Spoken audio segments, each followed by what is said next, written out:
Contactos entre bordes de placas. Bordes convergentes. Son los límites de dos placas que se mueven una hacia la otra. Bordes divergentes. Bordes con movimiento lateral o transformantes. Son límites de placas que se rozan, al moverse en la misma dirección y distinto sentido. En estos bordes suele darse una intensa actividad sísmica. Así se produce un terremoto. Se producen fuerzas tectónicas debido al desplazamiento de las placas. Se acumula tensión en las rocas, que se resisten a desplazarse o a romperse. Finalmente, cuando las rocas no soportan más tensión, se rompen o desplazan bruscamente, produciendo un terremoto. El terremoto alcanza la superficie terrestre. Actividad sísmica y bordes de placa. Las zonas del mundo con mayor actividad sísmica son aquellas que se sitúan cercanas a los bordes de las placas litosféricas, como se puede observar en el mapa.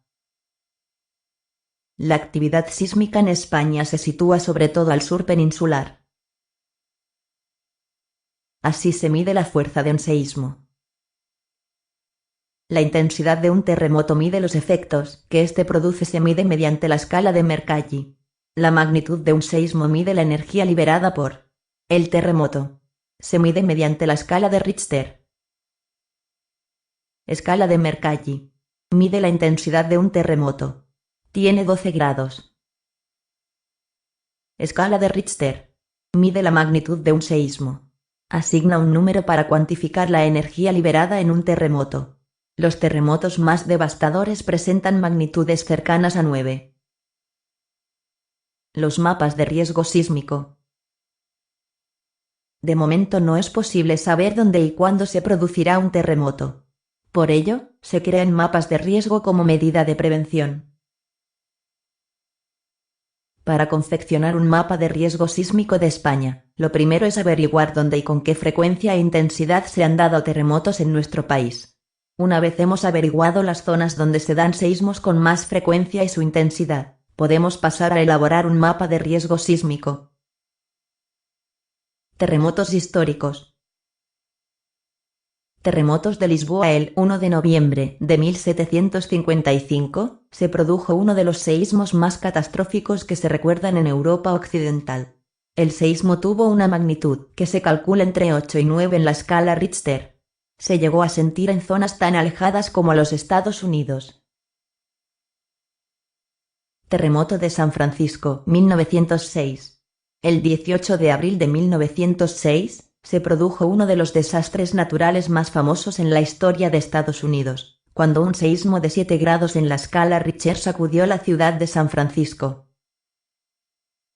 Terremoto de Kanto, 1923. El terremoto de Kanto sacudió Japón el 1 de septiembre de 1923.